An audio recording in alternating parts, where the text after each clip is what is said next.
자, 화학 반응의 세계 마지막 고분자입니다. 자, 단위체와 중합 반응부터 한번 생각을 해볼 건데요. 자, 여기 에텐 혹은 에틸렌이라고 부르는 물질이 있는데 요거를 단위체라고 부를 거예요. 가장 작은 구조라는 거죠. 자, 그러면 이제 이 친구가 옆에서 쭉 이어 붙는 겁니다. 그럼 여기에 있는 이중결합 있죠? 요 이중결합 중에 하나를 끊어버리면 얘는 팔이 하나가 남겠죠? 얘도 팔이 하나가 남겠죠? 얘도 끊어버리면 요 팔 남는 거, 요 팔 남는 거. 자, 그래서 여기 팔 남는 거 둘이서 붙어버리더라 라고 보시면 되는 거예요. 그래서 이런 식으로 쭉 이어지는 거죠. 그래서 굉장히 많이 이어졌을 때 우리는 얘를 폴리라고 부릅니다. 그러면 얘가 에틸렌이 많이 이어졌다라고 해서 이거를 폴리에틸렌이라고 부르고요. 이게 PE라고 하는 플라스틱이 되는 거예요.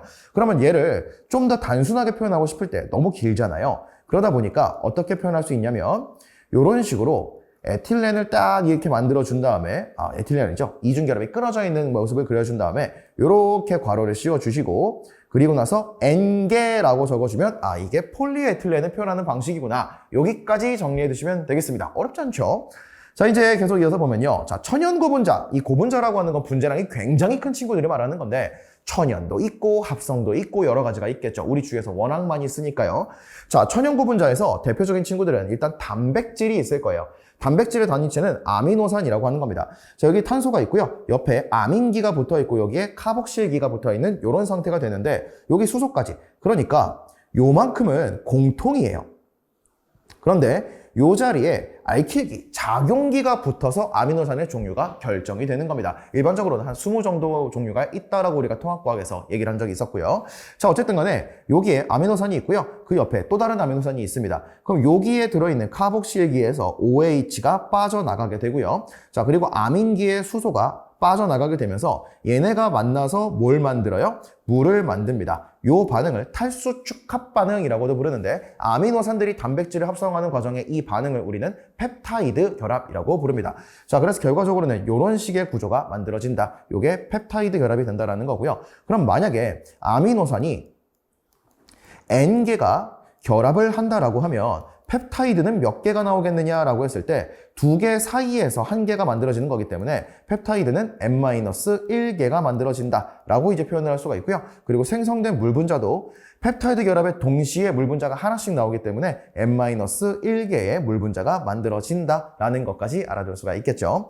자, 그리고 이제 녹말을 보시면요. 녹말의 단위체는 이제 포도당입니다. 포도당들이 여러 개가 계속 붙어가면서 녹말을 만드는 건데 자, 이렇게 생긴 C6H12 O6짜리 포도당이 있습니다. 그래서 이 친구들이 이제 막 엉겨 붙어서 이런 식으로 거대한 구조인 녹말을 만들어내겠다라는 거 한번 봐두시고요. 자, 그리고 이제 헥산도 있죠. 헥산은 뉴클레오타이드가 이제 단위체가 되는데 뉴클레오타이드는 인산, 당, 염기 1대1대1로 이제 되어 있습니다. 자, 그리고 여기 있는 요 인산 있죠? 요 인산하고 그 위에 있는 친구의 당 있죠? 이 친구가 만나서 이렇게 결합을 하고 여기도 결합하고 이런 식으로 이어지면서 가닥을 형성한다. 요거를 이제 우리가 폴리뉴클레오타이드라고 이제 부른다라는 거죠. 자, 그래서 여기까지 봐두시면 되는 겁니다. 아마 전반적으로 우리가 앞에 이제 통합과학이라던가 이런 공부들을 통해서 봤던 내용이기 때문에 뭐 충분히 이 정도는 우리가 해결해 볼 수 있을 것 같고요. 자, 이제 합성고분자. 자, 일단 첫 번째로 보시면 여기 염화바이닐이라고 한 친구가 있는데 여기 염소 하나가 붙어 있습니다. 자, 그러면 아까 전에 우리가 에틸렌, 폴리에틸렌 봤던 것처럼 단지 수소 하나가 염소로 바뀌어 있는 거거든요.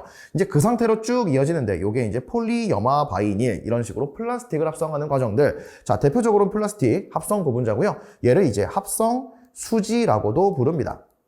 합성 수지 플라스틱 이렇게 이제 보시면 될 것 같아요.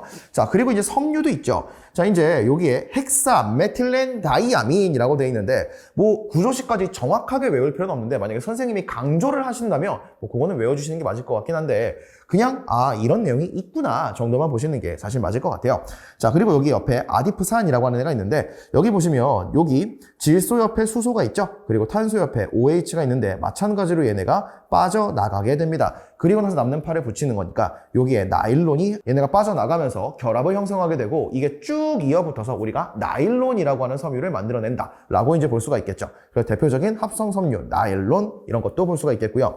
자, 그 다음에 합성 고무 같은 것도 마찬가지인데 자, 여기에 뭐 단위체가 있을 거고 얘네가 쭉 이어붙어서 이런 식으로 거대한 고분자 물질이 되겠다. 얘는 합성 고무 같은 것들도 가능할 수 있겠구나. 이 정도 보시면 될 것 같습니다. 그래서 결과적으로는 이 내용들은 학교 선생님의 욕심이 어디까지 가느냐에 따라서 공부하는 내용이 너무 많이 바뀌기 때문에 일단 교과서에서 이제 서술하고 있는 얘기들은 뭐 이 정도가 사실 거의 답니다. 그리고 일부러 막 이거 하나하나를 외울 필요까지도 없고 이런 게 흘러가는구나 정도로 이해하면 되는 건데 이거는 결국엔 학교를 가서 수업을 잘 들으면서 우리 선생님이 어디까지 원하시는가를 보고 결정하시는 게 맞을 것 같고요. 내용 자체가 어려운 것들은 아니죠. 그래서 결국에는 어디까지 암기할지만 잘 결정하시면 될 것 같습니다. 자, 여기까지 해서 화반세 종강하고요. 남아있는 기간 동안 이 내용들을 바탕으로 디테일한 것들을 채워나가면서 여러분의 학교에서 내신 공부 열심히 하셔서 좋은 결과 얻으시길 바라겠습니다.